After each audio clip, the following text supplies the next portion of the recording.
Well, happy afternoon, guys. Got a knife review on the docket today, which is pretty cool as far as I'm concerned because it's been a long time since I've done a knife review and they're really fun for me to do. It's just I enjoy the process of it, and it's just I love playing with knives. It's also special for a couple other reasons. Number one, this is the second knife that I've reviewed from this company. The first knife, it was really a lot of fun to play with, but also because it's the first in my entry into the Gauntlet YouTube review ring. And just a brief intro about what that is. There's a video done by Chris Tanner of Preparedmind101. He outlines the idea of the review ring of the Gauntlet really well. So I'm going to just give a brief catch up and I'll let him do the rest of the talking if you want to pursue that video. In short, the Gauntlet is a group of 10 or 12 YouTube reviewers, channels, guys from all different kinds of backgrounds, guys who are considered official reviewers and guys like me who just kind of play around with reviews here and there. To attack a problem that a lot of folks have seen but didn't really know how to address as far as the YouTube reviews go. How can a reviewer remain unbiased to gear that is gifted to them for free? Now, I mean, I know a lot of guys are truly unbiased. Personally, I am unbiased when I review something. If it's not any good, I'm going to say so, whether it was a gift or not. And I know plenty of other guys are out there, but also, you know, flip the coin. I can see the viewers' perspectives. They're saying, well, you got that gear for free. Of course you're going to like it. You have to give a good review, or, you know, you're not going to get any free gear. Well, this concept attacks that.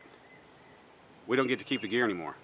What happens is, and in this situation, a knife company sent the knife to me to review, and what I'm going to do is I'm going to pass it on to another YouTube reviewer. They're going to review it, and they're going to pass it on to another member of the Gauntlet, and on and on and on and on. It goes until the entire ring or the Gauntlet has reviewed that knife. So you guys can kind of follow along with that knife and see how it progresses. You know, see lots of different guys' opinions on it, you know, coming from different backgrounds, because just because I have an opinion and I agree with my own opinion doesn't make my opinion right for you. So, you know, you're going to get a wider viewpoint of that one piece of gear. You know, the exact same knife passed around through several different channels. And you'll be able to see how that piece of gear held up over time. Anyway, enough about that. Let's get on to the knife at hand. This is from Deer Creek Forge. You guys may remember the Kephart review I did, I think it was back in November of 2014. This is what they call the ATK, or American Trade Knife. And I gotta say, guys, right off the bat, this is just a beautiful blade. Pardon the sawdust on there. Yeah, I've been using it the last couple of days. But yeah, she is absolutely gorgeous. Let me set this down. I'll give you a quick rundown of the specs and we'll get to work. Alright guys, again, this is the ATK, or American Trade Knife, by Deer Creek Forge. It is 1095 high carbon steel with a Rockwell hardness of 57 to 60. They typically come with walnut scales. This is hickory scales. It is 1.5 inches wide. The blade length is 5 3/8 inches. The handle is 4.5 inches. It is 1/8 inch thick. It's 10 inches overall. It's got a scandivex edge. Anyway, as you can see, this one came with a leather lanyard. Easy to change out if you prefer something else, no big deal. Anyway, just give you different angles. Polished bevel there. This knife is just a beauty. And one thing, their manufacturer specs don't state, it does come with a sharpened spine. Anyway guys, let us get to work. Since I got you here, this is our one stick fire. It's a piece of pignut hickory, came down in my yard about 6 or 8 months ago. Let's start beating on some wood.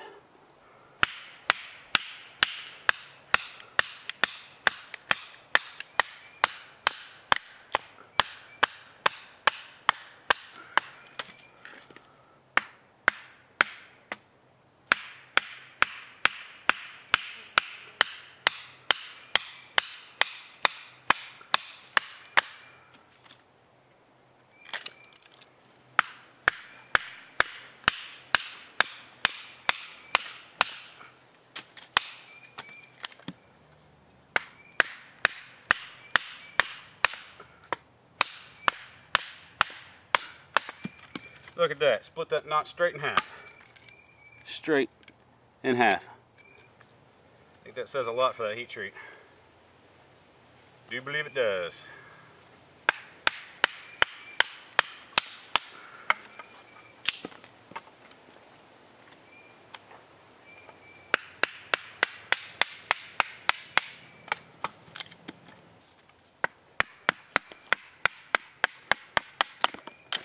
Doing a really good job of following the grain of the wood so you can get down and make the smaller pencil lead size and pencil size pieces.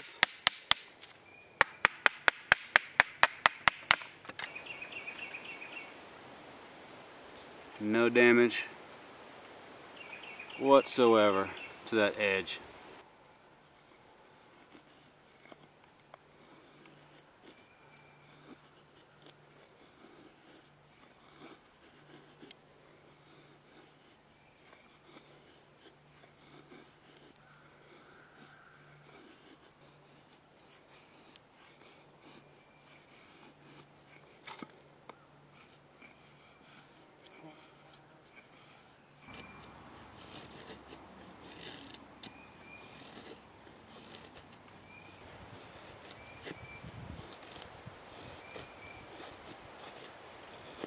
Finding places to feather on these because there's so many little knots, it's kind of difficult.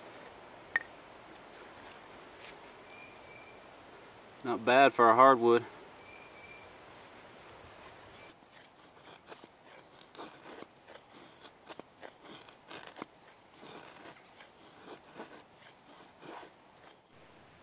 There's our feathers. Hang on a second, I'll show you our fuel.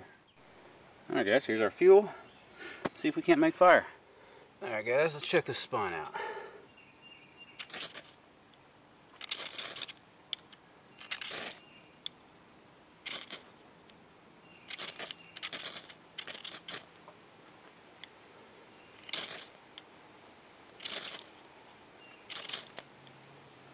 There we go. Will she live?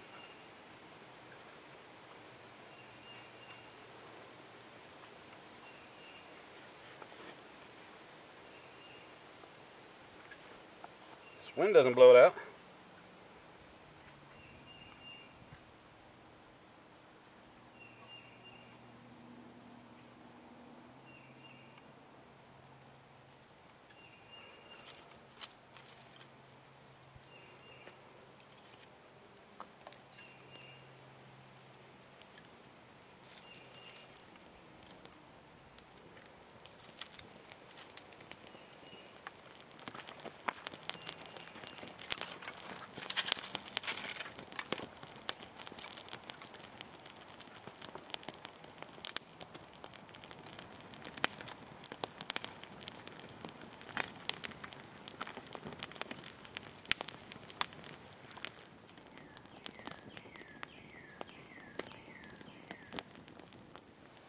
Alright guys, while this hickory one-stick fire dies down, one of the tests I like to give to knives is a bow drill, just to see how well it creates a bow drill set. Kind of tests the knife out and takes it a step above the one-stick fire, tests its carving ability, how it rounds out the divot with a tip, how well it does push cuts, cutting out the notch into the divot to create the colon, stuff like that. So anyway, without further ado, I have a piece of chinaberry right here.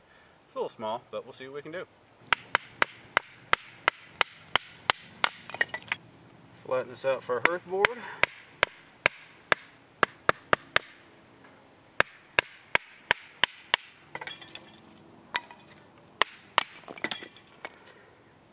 It splits really well. It split exactly where I wanted it to, and it stayed in the grain, which I like.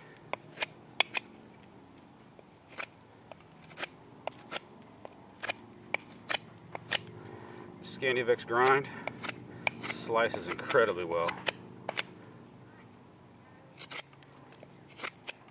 Especially if you grab it at the power curve right there. That's just what I like to call it. I don't know what the proper term is, but grab it at just the beginning of the edge so your wrist can power through it.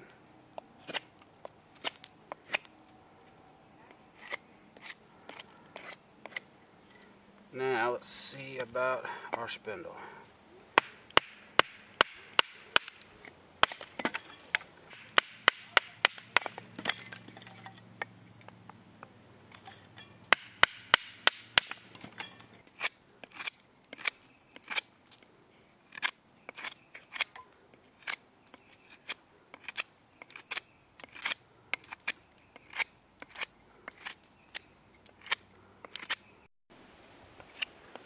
One thing I'm finding with this, guys, the cuts are just as controllable as a Scandi almost, but it doesn't have any of the desire to bite down into the wood too much like Scandi likes to do.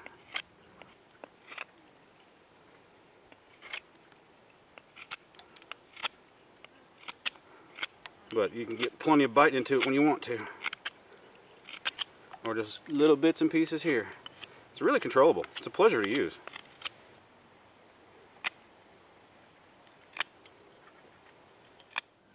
Back that up just a little bit.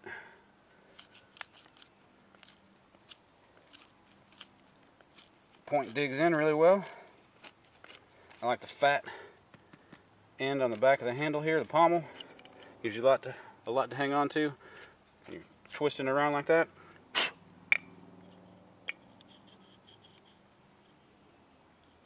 Alright, let's get this baby burned in.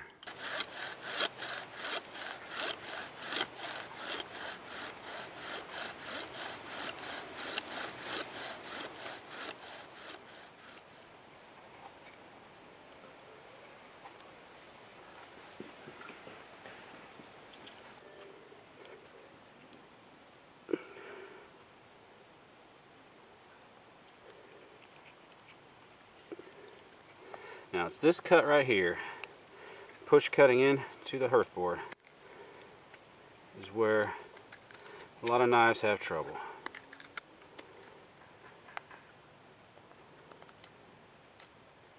Actually, you know, let me back up. I wouldn't say they have trouble.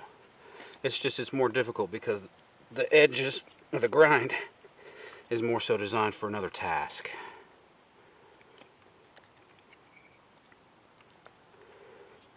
And this one is doing pretty good on a wood that is fairly difficult to push cut through.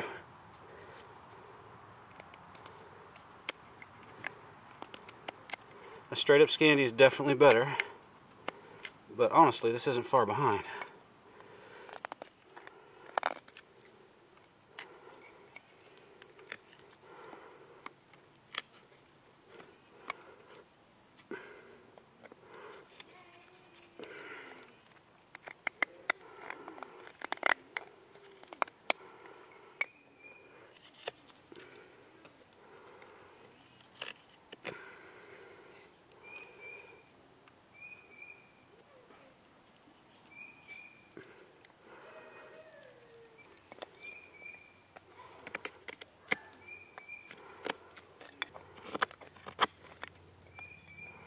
Cuts cross grain really well for chamfering out the bottom of this notch. The tip is nice and controllable. You choke up on it with your thumb like this. I like it.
This sucker get established.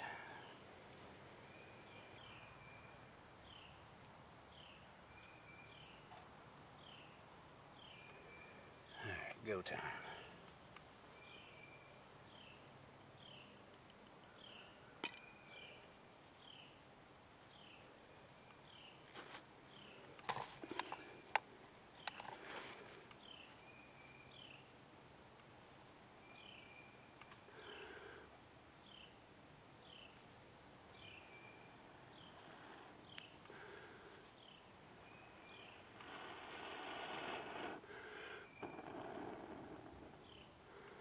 And there we go. Alright guys, let's check out some edge retention here. See what we can do as far as on shavings or whatnot on a softwood.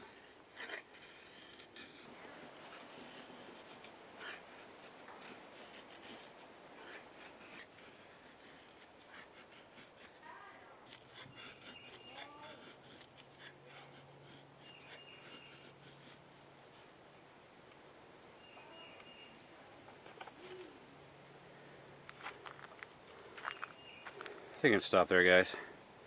I think it's safe to say the edge retention on this thing is pretty darn good. Alright guys, time for some final thoughts. We've had a one-stick fire with hickory, had a lot of knots in it, and would certainly be a challenge for any knife. We've had a bow drill set makeup, which was successful with chinaberry, and we tested out the edge retention of the knife after all that work. That knife has seen a lot of other work that has not been filmed on camera. 2 days worth of hard use. I have not touched that knife up one bit. I would say that speaks for the edge retention. After 2 days of hard work, after one stick fire with hickory, yeah, it held its edge very well. You know, obviously, it's not hair popping sharp anymore. Check this out. I was all ready to say that it's not hair popping sharp. And while it's not hair popping sharp, it is taking hair. That is pretty impressive, gang. Alright, so what do I like about the knife? Right off the bat, this is in no particular order. What do I like about the knife? The knife is just beautiful. Yeah, it is aesthetically, it's very pleasing to the eye. I like how they've left the heat treat scales on it with a polished edge. It makes it contrast each other very well. It's very pretty. I like the burnt hickory scales. I like the geometry of the blade. It's a great slicer and it's very controllable. I like the tip. It's beefy enough to create a good pivot point off the back, but also thin enough that you can fit it in places where you're going to want to. I like this. I honestly don't know what to call it. The edge right here, just the way you can choke up on this, you can really power into a cut starting right there. A lot of knives you can't get that close in. It just creates for a really powerful slicing type cut when you're twisting your wrist.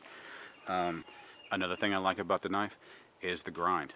That is probably the best scandivex grind I have used to date. It is really, and I hope I can show this on camera. See here, kind of twist it so you can sort of see. Get my face out of the way so it focuses on my hand here. As it goes past, look, it's one of the thinnest scandivex grinds there is. It's closer to a Scandi than it is a convex, and I think they have found, or Clinton at Deer Creek Forge has found a really good balance between those two grinds. I mean, obviously I beat into some hickory knots with this today, so it's plenty stout enough to take a beating, but yet it's still thin enough to be a great carver, almost on par with a Scandi grind. Alright, and some things that I don't like about the knife. And actually, I have to back that up a little bit because it's not that I don't like it. Just to clarify, in my opinion, at least 50% of what makes a great knife is the personal preferences of the guy using it. So, that being said, and especially in this area, that being said, what I would change about this is not that I don't like it. What I would change is add a little bit more girth right here.